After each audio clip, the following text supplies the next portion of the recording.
गुरु नानक जिन कल राखी मेरी।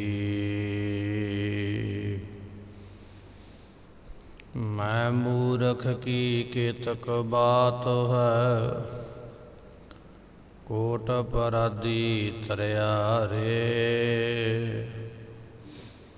गुरु नानक जिन सुनया पेखिया, से फिर गरबास ना परया रे। सजन सचा पात साहो, सिर साहांद सुहाहो। जिस पास बैठया सोहिया, सबना दा विसाहो। सुका टल गुर सेरिया, ऐनिस सहज सुभाए। दर्शन परसिया गुरु कै, जन्म मरण दुख जाए। होवै सिफत समधि, नूर अरसों कुरसों चटिया। तुद डिठे सच्चे पातशाह, माल जन्म जन्म दी कटिया। तुद डिठे सच्चे पातशाह, माल जन्म जन्म दी कटिया। सतनाम श्री वाहिगुरु साहिब जीओ। राग सोरठ वार महले चौथे की।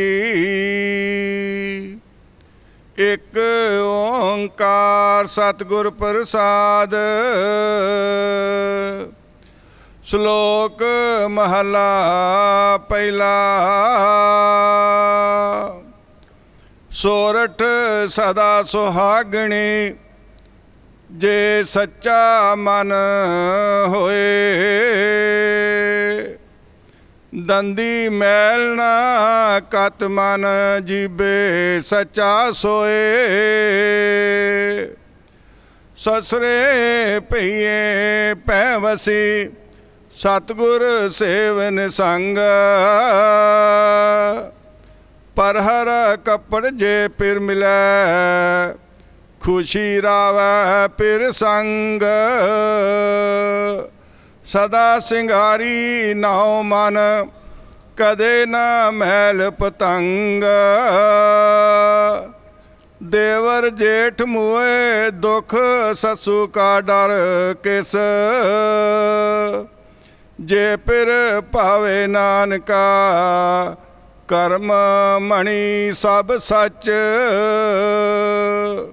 सोरठ सदा सुहागणी, जे सच्चा मन होए। वाहिगुरु जी का खालसा, वाहिगुरु जी की फतेह। पतित पावन कृपा निधान, जुगो जुग अटल गरीब नवाज सतगुरु ਸਾਹਿਬ ਗੁਰੂ ਗ੍ਰੰਥ ਸਾਹਿਬ ਜੀਆਂ ਦੀ ਪਾਵਨ ਪਵਿੱਤਰ ਹਜ਼ੂਰੀ ਦਾ ਆਨੰਦ ਮਾਣ ਰਹੀ ਗੁਰੂ ਕੀ ਸੰਗਤ। ਸਤਿਗੁਰਾਂ ਨੇ ਇਲਾਹੀ ਅਗੰਮੀ ਬਾਣੀ ਦੇ ਕੀਰਤਨ ਦੀਆਂ ਦਾਤਾਂ ਦੇ ਨਾਲ ਆਪ ਸੰਗਤ ਨੂੰ ਨਿਵਾਜਿਆ ਹੈ। ਪਵਿੱਤਰ ਗੁਰਬਾਣੀ ਆਸਾ ਦੀ ਵਾਰ ਆਪਾਂ ਸਰਵਨ ਕਰ ਰਹੇ ਸੀ।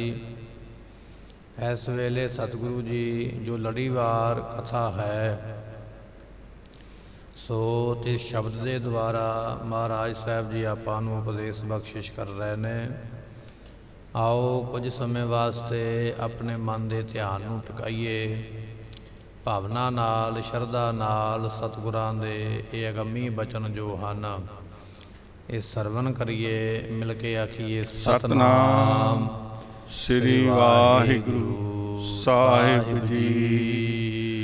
सतनाम श्री वाहिगुरु साहिब जीओ। राग सोरठ वार। राग दे अंदर पंचम पातशाह साहिब गुरु अर्जन देव महाराज जी ये जो वार है बख्शिश करते ने। राग सोरठ है, ਸਤਿਗੁਰਾਂ ਨੇ ਜੋ ਗੁਰਬਾਣੀ ਦੀ ਤਰਤੀਬ ਬਣਾਈ ਹੈ ਉਹ ਇਸ ਤਰ੍ਹਾਂ ਬਣਾਈ ਹੈ। ਪਹਿਲਾਂ ਗੁਰੂ ਨਾਨਕ ਸਾਹਿਬ ਦੀ ਬਾਣੀ, ਫਿਰ ਗੁਰੂ ਅੰਗਦ ਸਾਹਿਬ ਦੀ ਬਾਣੀ, ਫਿਰ ਗੁਰੂ ਅਮਰਦਾਸ, ਗੁਰੂ ਅਰਜਨ ਦੇਵ ਪਾਤਸ਼ਾਹ ਔਰ ਫਿਰ ਇਸੇ ਤਰ੍ਹਾਂ ਗੁਰੂ ਤੇਗ ਬਹਾਦਰ ਮਹਾਰਾਜ ਜੀਆਂ ਦੀ ਬਾਣੀ। ਜਦੋਂ ਇਹ ਸਾਰੇ ਸਤਿਗੁਰਾਂ ਦੀ ਬਾਣੀ ਲਿਖੀ ਜਾਂਦੀ ਹੈ, ਫਿਰ ਬਾਅਦ ਵਿੱਚ ਮਹਾਰਾਜ ਜੀ ਵਾਰ ਲਿਖਦੇ ਨੇ, ਅਤੇ ਵਾਰ ਤੋਂ ਬਾਅਦ ਵਿੱਚ ਫਿਰ ਭਗਤਾਂ ਦੀ ਬਾਣੀ ਲਿਖੀ ਜਾਂਦੀ ਹੈ। ਫਿਰ ਰਾਗ ਸੰਪੂਰਨ ਹੋ ਜਾਂਦਾ ਹੈ, ਫਿਰ ਅਗਲੇ ਰਾਗ ਦੀ ਪ੍ਰਾਰੰਭਤਾ ਹੁੰਦੀ ਹੈ। ਸੋ ਸਤਿਗੁਰੂ ਗੁਰੂ ਅਰਜਨ ਦੇਵ ਮਹਾਰਾਜ ਜੀ ਇਹ ਰਾਗ ਜੋ ਸੋਰਠ ਹੈ ਇਹਦੇ ਵਿੱਚ ਵਾਰ ਬਖਸ਼ਿਸ਼ ਕਰਦੇ ਹਨ। ਵਾਰ ਮਹੱਲੇ ਚੌਥੇ ਕੀ ਸਾਹਿਬ ਗੁਰੂ ਰਾਮਦਾਸ ਮਹਾਰਾਜ ਸਾਹਿਬ ਜੀ ਜੋ ਹਨ, ਇਹ ਇਹਨਾਂ ਦੀਆਂ ਪੌੜੀਆਂ ਜਿੰਨੀਆਂ ਆਪਾਂ ਸਰਵਣ ਕਰਾਂਗੇ ਨਾ ਇਸ ਵਾਰ ਦੇ ਵਿੱਚ ਗੁਰਮੁਖੋ, ਇਹ ਸਾਰੀਆਂ ਪੌੜੀਆਂ ਗੁਰੂ ਅਰਜਨ ਸਾਹਿਬ ਪਾਤਸ਼ਾਹ ਜੀਆਂ ਦੇ ਪਿਤਾ ਸਾਹਿਬ ਗੁਰੂ ਰਾਮਦਾਸ ਮਹਾਰਾਜ ਨੇ ਉਚਾਰੀਆਂ ਨੇ। ਜਿਹੜੇ ਸ਼ਲੋਕ ਨੇ ਉਹ ਰਲੇ ਮਿਲੇ ਹੀ ਪ੍ਰਾਪਤ ਹੋਣਗੇ। ਗੁਰੂ ਅੰਗਦ ਸਾਹਿਬ ਦੇ, ਗੁਰੂ ਨਾਨਕ ਦੇਵ ਪਾਤਸ਼ਾਹ ਦੇ, ਗੁਰੂ ਅਮਰਦਾਸ ਮਹਾਰਾਜ ਦੇ ਸ਼ਲੋਕ ਸਾਰੇ ਗੁਰੂਆਂ ਦੇ ਸਾਂਝੇ ਆਉਣਗੇ, ਪਰ ਪੌੜੀਆਂ ਜਿਹੜੀਆਂ ਨੇ ਗੁਰੂ ਰਾਮਦਾਸ ਪਾਤਸ਼ਾਹ ਦੀਆਂ ਹੋਣਗੀਆਂ। ਇਸ ਕਰਕੇ ਲਿਖਿਆ ਵਾਰ ਮਹੱਲੇ ਚੌਥੇ ਕੀ। ਚੌਥੇ ਪਾਤਸ਼ਾਹ ਗੁਰੂ ਰਾਮਦਾਸ ਮਹਾਰਾਜ ਦੀਆਂ ਇਹ ਪੌੜੀਆਂ ਵਾਰਾਂ ਜਿਹੜੀਆਂ ਨੇ ਉਹ ਗਾਈਆਂ ਜਾਂਦੀਆਂ। ਇਸ ਕਰਕੇ ਗੁਰੂ ਰਾਮਦਾਸ ਪਾਤਸ਼ਾਹ ਜੀ ਪੌੜੀਆਂ ਇਹਦੇ ਵਿੱਚ ਬਖਸ਼ਿਸ਼ ਕਰਦੇ ਹਨ। ਇੱਕ ਓੰਕਾਰ ਸਤਿਗੁਰ ਪ੍ਰਸਾਦ। ਮੰਗਲਾਚਰਨ ਗੁਰੂ ਘਰ ਦੀ ਮਰਿਆਦਾ। ਕੋਈ ਵੀ ਕਾਰਜ ਕਰਨਾ ਹੈ ਪ੍ਰਮਾਤਮਾ ਦੇ ਅੱਗੇ ਅਰਦਾਸ ਕਰੋ। ਸਤਿਗੁਰੂ ਪਾਤਸ਼ਾਹ ਜੀ ਬਿਘਨ ਬਨਾਸਨ ਸਭ ਦੁੱਖ ਨਾਸਨ ਸਤਿਗੁਰੂ ਨਾਮ ਦਿਰੜਾਇਆ। ਐਸਾ ਨਾਮ ਸਾਨੂੰ ਦ੍ਰਿੜ ਕਰਵਾਇਆ, ਜਦੋਂ ਉਸ ਨਾਮ ਨੂੰ ਜਪਦੇ ਹਾਂ ਵਿਘਨ ਸਾਰੇ ਨਾਸ ਹੋ ਜਾਂਦੇ, ਦੂਰ ਚਲੇ ਜਾਂਦੇ। ਸਤਿਗੁਰੂ ਗੁਰੂ ਅਰਜਨ ਦੇਵ ਮਹਾਰਾਜ ਵੀ ਬਾਣੀ ਲਿਖਣ ਤੋਂ ਪਹਿਲਾਂ ਇੱਥੇ ਵਾਰ ਜਿਹੜੀ ਹੈ ਉਹ ਬਖਸ਼ਿਸ਼ ਕਰਦੇ ਪਏ ਨੇ। ਵਾਰ ਲਿਖਣ ਤੋਂ ਪਹਿਲਾਂ ਧੰਨਵਾਦ ਕਰਦੇ ਪਏ, ਮੰਗਲ ਕਰਦੇ ਪਏ, ਅਰਦਾਸ ਕਰਦੇ ਪਏ। ਇੱਕ ਓੰਕਾਰ ਪਰਮਾਤਮਾ ਇੱਕ ਹੈ ਅਤੇ ਬਚਨ ਕਰਦੇ ਸਤਿਗੁਰ ਪ੍ਰਸਾਦ। ਐਸੇ ਪਰਮਾਤਮਾ ਦੀ ਪ੍ਰਾਪਤੀ ਜਿਹੜੀ ਹੈ ਉਹ ਗੁਰੂ ਕਿਰਪਾ ਨਾਲ, ਗੁਰੂ ਬਖਸ਼ਿਸ਼ ਨਾਲ ਹੁੰਦੀ ਹੈ। ਸ਼ਲੋਕ ਮਹਲਾ ਪਹਿਲਾ। ਪਹਿਲੇ ਪਾਤਸ਼ਾਹ ਗੁਰੂ ਨਾਨਕ ਦੇਵ ਜੀਆਂ ਦਾ ਆਪਾਂ ਨੂੰ ਇਹ ਗੁਰਮੁਖੋ ਸ਼ਲੋਕ ਪ੍ਰਾਪਤ ਹੋ ਰਿਹਾ ਹੈ। ਹੁਣੇ ਹੀ ਆਪਾਂ ਇਹ ਬਚਨ ਸਰਵਣ ਕੀਤਾ ਸੀ ਕਿ ਇਹਦੇ ਵਿੱਚ ਸ਼ਲੋਕ ਸਾਂਝੇ ਆਉਣਗੇ, ਰਲੇ ਹੋਏ ਆਉਣਗੇ। ਸਾਰੇ ਗੁਰੂ ਸਾਹਿਬਾਂ ਦੇ ਸ਼ਲੋਕ ਇਹਦੇ ਵਿੱਚ ਪ੍ਰਾਪਤ ਹੋ ਰਹੇ। ਪੌੜੀਆਂ ਗੁਰੂ ਰਾਮਦਾਸ ਮਹਾਰਾਜ ਨੇ ਇਹਦੇ ਵਿੱਚ ਬਖਸ਼ਿਸ਼ ਕੀਤੀਆਂ। ਇਹ ਜੋ ਪਹਿਲਾ ਸ਼ਲੋਕ ਪ੍ਰਾਪਤ ਹੋ ਰਿਹਾ, ਸ਼ਲੋਕ ਮਹੱਲਾ ਪਹਿਲਾ, ਇਹ ਪਹਿਲੇ ਪਾਤਸ਼ਾਹ ਗੁਰੂ ਨਾਨਕ ਦੇਵ ਮਹਾਰਾਜ ਬਖਸ਼ਿਸ਼ ਕਰਦੇ ਹਨ। ਸੋਰਠ ਸਦਾ ਸੁਹਾਗਣੀ ਜੇ ਸੱਚਾ ਮਨ ਹੋਏ। ਸਤਿਗੁਰੂ ਪਾਤਸ਼ਾਹ ਕਹਿਣ ਲੱਗੇ ਕੋਈ ਵਿਅਕਤੀ ਨਾ ਸੋਰਠ ਰਾਗ ਨਹੀਂ ਗਾਉਂਦਾ ਪਿਆ। ਸੋਰਠ ਰਾਗ ਨਹੀਂ ਗਾਉਣ ਦਾ ਸਮਾਂ ਗੁਰਮੁਖੋ ਰਾਤ ਦਾ ਹੈ। ਸੋ ਰਾਤ ਦਾ ਪਹਿਲਾ ਪੈਰ ਸੰਪੂਰਨ ਹੋ ਜਾਵੇ, 9 ਵਜੇ ਦਾ ਸਮਾਂ ਆਪਾਂ ਕਹਿ ਸਕਦੇ। ਇਸ ਵੇਲੇ ਇਸ ਰਾਗਨੀ ਨੂੰ ਗਾਇਆ ਜਾਂਦਾ ਹੈ। ਕੋਈ ਵਿਅਕਤੀ ਇਹ ਰਾਗਨੀ ਗਾ ਰਿਹਾ ਸੀ। ਸੋਰਠ ਰਾਗਨੀ ਇੱਕ ਰਾਗ ਹੈ, ਰਾਗ ਦੀ ਘਰ ਵਾਲੀ ਹੈ। ਗੁਰਬਾਣੀ ਦਾ ਬਚਨ ਹੈ, ਖਸ਼ਟਮ ਮੇਘ ਰਾਗ ਵੈ ਗਾਵੈ ਪੰਚੋ ਸੰਗ ਬਰੰਗਨ ਲਾਵੈ। ਸੋਰਠ ਗੋਂਡ ਮਲਾਰੀ ਧੁਨੀ ਪੁਨ ਗਾਵੈ ਆਸਾ ਗੁਣ ਗੁਣੀ। ਮੇਘ ਰਾਗ ਉਹ ਹੈ ਜਿਸ ਨੂੰ ਗਾਉਣ ਕਰਕੇ ਬਾਰਿਸ਼ ਹੁੰਦੀ ਹੈ, ਬਰਸਾਤ ਹੁੰਦੀ ਹੈ, ਮੀਂਹ ਪੈਣ ਲੱਗ ਪੈਂਦਾ ਹੈ। ਮੇਘੈ ਨੂੰ ਫਰਮਾਨ ਹੋਵਾ ਬਰਸੋ ਕਿਰਪਾ ਤਾਰ। ਸੋ ਇਹ ਮੇਘ ਰਾਗ ਦੀ ਇਸਤਰੀ ਹੈ, ਸੋਰਠ ਰਾਗ ਨਹੀਂ ਗਾਉਣ ਦਾ। ਰਾਤ ਦਾ ਪਹਿਲਾ ਪੈਰ ਵਿਦਵਾਨਾਂ ਨੇ ਲਿਖਿਆ। ਇਹ ਵਿਅਕਤੀ ਗਾ ਰਿਹਾ ਹੈ ਉੱਚੀ ਆਵਾਜ਼ ਦੇ ਵਿੱਚ, ਸੋਰਠ ਰਾਗ ਨਹੀਂ ਪੜ੍ਹਦਾ ਪਿਆ। ਮਹਾਰਾਜ ਦੇ ਕੰਨਾਂ ਵਿੱਚ ਬਚਨ ਪਏ ਤੇ ਪਾਤਸ਼ਾਹ ਜੀ ਕਹਿਣ ਲੱਗੇ ਸੋਰਠ ਸਦਾ ਸੁਹਾਗਣੀ। ਇਹ ਸੋਰਠ ਰਾਗਨੀ ਗਾਈ ਹੋਈ ਸ਼ੋਭਨੀਕ ਤਾਂ ਹੈ, ਸਫਲੀ ਤਾਂ ਹੈ ਜੇ ਮਨ ਸੱਚਾ ਹੋਏ। ਜੇ ਤੇਰੇ ਮਨ ਵਿੱਚ ਸੱਚੇ ਅਕਾਲ ਪੁਰਖ ਦਾ ਨਾਮ ਹੈ, ਜੇ ਤੇ ਪ੍ਰਮਾਤਮਾ ਤੇਰੇ ਮਨ ਵਿੱਚ ਹੈ, ਤੇਰਾ ਮਨ ਸੱਚਾ ਤੇਰੇ ਮਨ ਵਿੱਚ ਵਸਿਆ ਹੋਇਆ, ਫਿਰ ਤੇ ਗੁਰਮੁਖਾ ਇਹ ਤੇਰੇ ਰਾਗ ਗਾਏ ਹੋਏ, ਰਾਗਨੀਆਂ ਗਾਈਆਂ ਹੋਈਆਂ, ਸ਼ਬਦ ਪੜ੍ਹੇ ਹੋਏ ਸਫਲੇ ਨੇ। ਪਰ ਜੇ ਤੇਰੇ ਮਨ ਵਿੱਚ ਉਹ ਹੀ ਨਹੀਂ ਵਸਿਆ, ਫਿਰ ਜਿੰਨੇ ਮਰਜ਼ੀ ਰਾਗ ਰਾਗਨੀਆਂ ਪੜ੍ਹ ਕੇ ਸੁਣਾਈ ਚੱਲ। ਜੇ ਤੇਰੇ ਮਨ ਵਿੱਚ ਪਰਮੇਸ਼ਰ ਦਾ ਭੈ ਨਹੀਂ ਹੈ, ਬੰਦਗੀ ਨਹੀਂ ਹੈ, ਸਿਮਰਨ ਕਮਾਈ ਨਹੀਂ ਹੈ, ਤੇ ਰਾਗ ਰਾਗਨੀਆਂ ਪੜ੍ਹੇ ਸਫਲੇ ਕੋਈ ਨਹੀਂ। ਇਹ ਤੇ ਫਿਰ ਇੱਕ ਕਮਾਉਣ ਦਾ ਧੰਦਾ ਬਣ ਗਿਆ। ਪਾਤਸ਼ਾਹ ਕਹਿਣ ਲੱਗੇ ਸੋਰਠ, ਇਹ ਸੋਰਠ ਰਾਗਨੀ ਜੋ ਹੈ ਇਹ ਸੁਹਾਵਨੀ, ਇਹ ਤਾਂ ਸ਼ੋਭਨੀਕ ਹੋਵੇਗੀ, ਤਾਂ ਤੇਰੀ ਗਾਈ ਸਫਲੀ ਹੈ। ਜੇ ਸੱਚਾ ਮਨ ਹੋਏ, ਜੇ ਤੇਰੇ ਮਨ ਸੱਚਾ ਵਾਹਿਗੁਰੂ ਹੈ, ਪਰਮੇਸ਼ਰ ਵਸਿਆ, ਤੇ ਤੇਰੀ ਇਹ ਰਾਗਨੀ ਗਾਈ ਸਫਲੀ ਹੈ ਭਾਈ। ਜੇ ਵਾਹਿਗੁਰੂ ਨਹੀਂ ਵਸਿਆ ਮਨ ਦੇ ਵਿੱਚ, ਤੇ ਫਿਰ ਤੂੰ ਜਿੰਨੀਆਂ ਮਰਜ਼ੀ ਚੀਕਾਂ ਮਾਰੀ ਚੱਲ, ਆਲਾਪ ਦਈ ਚੱਲ, ਉੱਚੀ ਉੱਚੀ ਗਾਈ ਚੱਲ, ਜਿੰਨੇ ਮਰਜ਼ੀ ਆਲਾਪ ਦੇ, ਪਰ ਕਹਿਣ ਲੱਗੇ ਫਿਰ ਉਹ ਗਾਉਣ ਦਾ ਲਾਭ ਨਹੀਂ ਹੈ, ਕਿਉਂਕਿ ਮਨ ਵਿੱਚ ਪਰਮੇਸ਼ਰ ਤੇ ਹੈ ਹੀ ਨਹੀਂ। ਇਹ ਸਫਲਾ ਤਾਂ ਹੈ ਜੇ ਉਹ ਆਪ ਵਸਿਆ। ਫਿਰ ਬਖਸ਼ਿਸ਼ ਕਰਦੇ ਹਨ। ਸੋਰਠ ਸਦਾ ਸੁਹਾਗਣੀ ਜੇ ਸੱਚਾ ਮਨ ਹੋਏ। ਸੁਹਾਵਣੀ ਹੈ, ਮਹਾਰਾਜ ਨੇ ਲਿਖਿਆ, ਕਹਿਣ ਲੱਗੇ ਸੋਰਠ, ਇਹ ਜੋ ਸੋਰਠ ਬੁੱਧੀ ਹੈ ਨਾ, ਦੂਜਾ ਅਰਥ ਵਿਦਵਾਨ ਸੋਰਠ ਦਾ ਬੁੱਧੀ ਕਰ ਦਿੰਦੇ। ਕਹਿਣ ਲੱਗੇ ਤੇਰੀ ਬੁੱਧੀ, ਅਕਲ ਤੇਰੀ ਸਦਾ ਸੁਹਾਵਣੀ, ਤਾਂ ਸ਼ੋਭਨੀਕ ਹੈ। ਜੇ ਸੱਚਾ ਮਨ ਹੋਏ, ਜੇ ਤੇਰੇ ਮਨ ਵਿੱਚ ਪ੍ਰਮਾਤਮਾ ਹੈ, ਤੇ ਗੁਰਮੁਖਾ ਤੇਰੀ ਮਤ ਵੀ ਸੱਚੀ ਤੇ ਸੁੱਚੀ ਹੈ, ਸਫਲੀ ਹੈ। ਪਰ ਜੇ ਤੇਰੀ ਮਤ ਵਿੱਚ, ਤੇਰੇ ਚੇਤੇ ਵਿੱਚ ਪ੍ਰਮਾਤਮਾ ਹੈ ਹੀ ਨਹੀਂ, ਤੇ ਫਿਰ ਤੂੰ ਸਫਲਾ ਕੋਈ ਨਹੀਂ ਹੈ। ਸੋਰਠ ਸਦਾ ਸੁਹਾਵਨੀ, ਸੋਰਠ ਇਹ ਜੋ ਬੁੱਧੀ ਹੈ, ਇਹ ਸਦਾ ਹੀ ਸੁਹਾਵਨੀ ਸ਼ੋਭਨੀਕ ਹੈ। ਜੇ ਸੱਚਾ ਮਨ ਹੋਏ, ਜੇ ਤੇਰੇ ਮਨ ਵਿੱਚ ਸੱਚਾ ਵਾਹਿਗੁਰੂ ਹੈ, ਤੇ ਤੇਰੇ ਇਹ ਰਾਗ ਰਾਗਨੀਆਂ ਗਾਏ ਵੀ ਸਫਲੇ ਨੇ, ਤੇਰੀ ਇਹ ਬੁੱਧੀ ਵੀ ਸਫਲੀ ਹੈ, ਕਿਉਂਕਿ ਇਹਦੇ ਵਿੱਚ ਪਰਮੇਸ਼ਰ ਦੇ ਨਾਮ ਨੂੰ ਤੂੰ ਵਸਾਇਆ ਹੋਇਆ ਹੈ। ਦੰਦੀ ਮੈਲ ਨਾ ਕਤ ਮਨ। ਸਤਿਗੁਰੂ ਪਾਤਸ਼ਾਹ ਕਹਿਣ ਲੱਗੇ, ਇਹ ਜੋ ਤੇਰੇ ਦੰਦ ਨੇ ਨਾ, ਇਹਨਾਂ ਵਿੱਚ ਮੈਲ ਨਾ ਕਤ, ਕਤ ਤੋਂ ਭਾਵ ਹੁੰਦਾ ਗੁਰਮੁਖੋ ਕਿਣਕਾ, ਥੋੜੀ ਜਿੰਨੀ, ਮਾੜੀ ਜਿੰਨੀ। ਤੇਰੇ ਦੰਦਾਂ ਵਿੱਚ ਥੋੜੀ ਜਿੰਨੀ ਮੈਲ ਨਾ ਹੋਵੇ। ਭਾਵ ਕੀ ਹੈ ਕਿ ਤੂੰ ਸਰੇਵੜਾ ਨਾ ਹੋਵੇ। ਹਿੰਦੁਸਤਾਨ ਦੀ ਧਰਤੀ ਤੇ ਕਈ ਮਤ ਨੇ, ਉਹਦੇ ਵਿੱਚੋਂ ਇੱਕ ਸਰੇਵੜਿਆਂ ਦਾ ਵੀ ਮਤ ਹੈ। ਸਰੇਵੜਿਆਂ ਦਾ ਇੱਕ ਪੰਥ ਹੈ, ਉਹਨਾਂ ਦੇ ਪੰਥ ਵਿੱਚ ਜਥੇਦਾਰੀ ਉਹਨੂੰ ਦਿੱਤੀ ਜਾਂਦੀ ਹੈ, ਉਹਨਾਂ ਦਾ ਜਥੇਦਾਰ ਉਹਨੂੰ ਥਾਪਿਆ ਜਾਂਦਾ ਹੈ ਜਿਹਦੇ ਦੰਦਾਂ ਵਿੱਚ ਇੰਨੀ ਮੈਲ ਹੋਵੇ ਕਿ ਜੇ ਚਾਂਦੀ ਦਾ ਸਿੱਕਾ ਉਹਦੇ ਦੰਦਾਂ ਨੂੰ ਮਾਰੀਏ ਤੇ ਦੰਦਾਂ ਦੇ ਨਾਲ ਹੀ ਜੁੜ ਜਾਵੇ, ਖੁੱਭ ਜਾਵੇ ਦੰਦਾਂ ਦੇ ਵਿੱਚ। ਜਿਹਦੇ ਦੰਦਾਂ ਵਿੱਚ ਇੰਨੀ ਮੈਲ ਪੈ ਜਾਵੇ, ਉਹਨੂੰ ਫਿਰ ਸਰੇਵੜਿਆਂ ਦਾ ਸਰਦਾਰ ਬਣਾਇਆ ਜਾਂਦਾ, ਮੁਖੀਆ ਬਣਾਇਆ ਜਾਂਦਾ, ਜਥੇਦਾਰ ਉਹਨੂੰ ਬਣਾ ਦਿੱਤਾ ਜਾਂਦਾ ਵੀ ਇਹ ਮੋਢੀ ਹੈ ਸਾਰਿਆਂ ਦਾ। ਸਰੇਵੜਿਆਂ ਦਾ ਕੰਮ ਹੁੰਦਾ ਗੰਦਗੀ ਖਾਣੀ, ਆਪਣੇ ਮੂੰਹ ਵਿੱਚ ਵੀ ਗੰਦ ਰੱਖਣਾ। ਤੇ ਸਰੇਵੜੇ ਜਦੋਂ ਮੰਤਰਾਂ ਦਾ ਜਾਪ ਕਰਦੇ ਨੇ, ਮੰਤਰ ਸਿੱਧ ਕਰਦੇ, ਉਦੋਂ ਆਪਣੀ ਗੰਦਗੀ ਨੂੰ ਖਾਂਦੇ ਨੇ। ਲੱਕੜ ਦੇ ਫੱਟੇ ਤੇ ਬੈਠ ਕੇ ਮੰਤਰਾਂ ਦਾ ਜਾਪ ਕਰਨਾ, ਆਪਣੇ ਮਲ ਮੂਤਰ ਨੂੰ ਆਪੇ ਹੀ ਖਾ ਜਾਣਾ, ਨਾਲ ਮੰਤਰ ਪੜ੍ਹਦੇ ਰਹਿਣਾ, ਜਾਪ ਕਰਦੇ ਰਹਿਣਾ। ਇਸ ਤਰ੍ਹਾਂ ਮੰਤਰ ਉਹ ਸਿੱਧ ਕਰਦੇ। ਸਰੇਵੜਿਆਂ ਦਾ ਮਤ ਸਭ ਤੋਂ ਗੰਦਾ ਮੰਨਿਆ ਜਾਂਦਾ, ਮੈਲ ਖਾਣ ਵਾਲਾ। ਜਿਹੜੇ ਆਪਣਾ ਮਲ ਮੂਤਰ ਹੀ ਖਾ ਗਏ, ਉਹ ਆਪ ਸਾਫ਼ ਕਿੱਥੋਂ ਹੋਣਗੇ। ਮਹਾਰਾਜ ਕਹਿਣ ਲੱਗੇ, ਦੰਦੀ ਮੈਲ ਨਾ ਕਤ ਮਨ, ਤੇਰੇ ਦੰਦਾਂ ਦੇ ਵਿੱਚ ਇੱਕ ਕਿਣਕਾ ਜਿੰਨੀ ਵੀ ਮੈਲ ਨਾ ਹੋਵੇ। ਤੂੰ ਸਰੇਵੜਾ ਨਾ ਹੋਵੇਂ, ਸਰੇਵੜਿਆਂ ਦੇ ਵਾਂਗ ਮੂੰਹ ਦੇ ਵਿੱਚ ਤੇਰੇ ਗੰਦਗੀ ਨਾ ਹੋਵੇ ਵੀ ਸਿੱਕਾ ਮੂੰਹ ਦੇ ਵਿੱਚ ਜੰਮੇਗਾ ਤੇ ਮੈਂ ਇਹਨਾਂ ਦਾ ਮੁਖੀਆ ਬਣਾਂਗਾ। ਨਹੀਂ, ਉਹ ਨਾ ਤੂੰ ਬਣ, ਮੂੰਹ ਦੇ ਵਿੱਚ ਗੰਦਗੀ ਨਾ ਰੱਖ। ਪਾਤਸ਼ਾਹ ਕਹਿਣ ਲੱਗੇ, ਮਹਾਰਾਜ ਫਰਮਾਉਂਦੇ ਹਨ, ਜੀਭੈ ਸੱਚਾ ਸੋਏ। ਤੇਰੀ ਜ਼ੁਬਾਨ ਦੇ ਉੱਪਰ ਪ੍ਰਮਾਤਮਾ ਦਾ ਨਾਮ ਹੋਣਾ ਚਾਹੀਦਾ, ਤਾਂ ਤੇਰੇ ਰਾਗ ਗਾਏ ਸਫਲੇ ਨੇ। ਗੁਰਮੁਖਾ ਤਾਂ ਹੀ ਤੇਰੀ ਬੁੱਧੀ ਸਫਲੀ ਹੈ, ਜੇ ਤੇਰੀ ਜ਼ੁਬਾਨ ਦੇ ਉੱਪਰ ਪ੍ਰਮਾਤਮਾ ਦਾ ਨਾਮ ਹੈ। ਜੀਭੈ ਸੱਚਾ ਸੋਏ, ਜੇ ਤੇਰੀ ਜ਼ੁਬਾਨ ਦੇ ਉੱਪਰ ਪ੍ਰਮਾਤਮਾ ਹੈ ਤੇ ਫਿਰ ਤੇਰੀ ਜ਼ੁਬਾਨ ਵੀ ਸਫਲੀ ਹੈ, ਤੇਰਾ ਮੁਖ ਵੀ ਸਫਲਾ ਹੈ। ਪਰ ਇਹ ਸਰੇਵੜਿਆਂ ਵਾਲੀ ਮੈਲ ਤੇਰੀ ਨਹੀਂ ਹੋਣੀ ਚਾਹੀਦੀ। ਫਿਰ ਬਖਸ਼ਿਸ਼ ਕਰਦੇ ਹਨ, ਦੰਦੀ ਮੈਲ ਨਾ ਕਤ ਮਨ, ਜੀਭੈ ਸੱਚਾ ਸੋਏ। ਗੁਰਮੁਖੋ ਦੰਦੀ ਮੈਲ ਕੀ ਹੈ? ਜਿਹੜੀ ਮੂੰਹ ਦੇ ਵਿੱਚ ਹਰ ਵੇਲੇ ਚੁਗਲੀ ਰੱਖਣੀ ਹੈ, ਹਰ ਵੇਲੇ ਨਿੰਦਿਆ ਰੱਖਣੀ, ਇਹ ਵੀ ਸਾਡੇ ਮਨ ਦੀ ਸਾਡੇ ਮੂੰਹ ਦੀ ਮੈਲ ਹੈ। ਪਾਤਸ਼ਾਹ ਕਹਿਣ ਲੱਗੇ, ਜੇ ਸੱਚੇ ਨੂੰ ਮਨ ਵਿੱਚ ਵਸਾਉਣਾ ਚਾਹੁੰਦਾ ਨਾ, ਅਸੀਂ ਆਖਦੇ ਸਾਡਾ ਮਨ ਨਹੀਂ ਟਿਕਦਾ। ਇਹ ਸਵਾਲ ਤੇ ਬੜਾ ਸੌਖਾ ਹੈ, ਝੱਟ ਹੀ ਕਰ ਦਿੰਦੇ, ਮਨ ਨਹੀਂ ਟਿਕਦਾ, ਸਾਡਾ ਧਿਆਨ ਨਹੀਂ ਜੁੜਦਾ।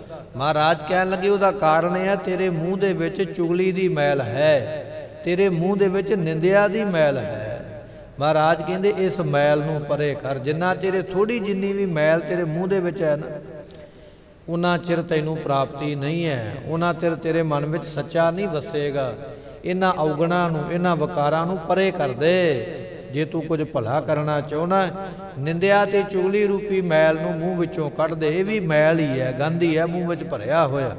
ਇਹਨਾਂ ਨੂੰ ਪਰੇ ਕਰੇਗਾ ਤਾਂ ਉਹ ਸੱਚਾ ਜਿਹੜਾ ਪ੍ਰਮਾਤਮਾ ਹੈ वो तेरी जुबान ते वसेगा, तां तू सफला होवेगा। फिर बख्शिश करते ਹਨ। ਦੰਦੀ ਮੈਲ ਨਾ ਕਤ ਮਨ। ਉਹ ਗੁਰਮੁਖੋ ਮੈਲ ਕੀ ਹੈ ਸਾਡੇ ਮੂੰਹ ਦੇ ਵਿੱਚ? ਇਹ ਜਿਹੜਾ ਮਾਸ ਖਾਣਾ ਤੇ ਸ਼ਰਾਬ ਪੀਣੀ ਹੈ, ਇਹ ਵੀ ਮੈਲ ਹੈ। ਇਹ ਤੇਰੇ ਮੂੰਹ ਦੇ ਵਿੱਚ ਮੈਲ ਨਹੀਂ ਹੋਣੀ ਚਾਹੀਦੀ।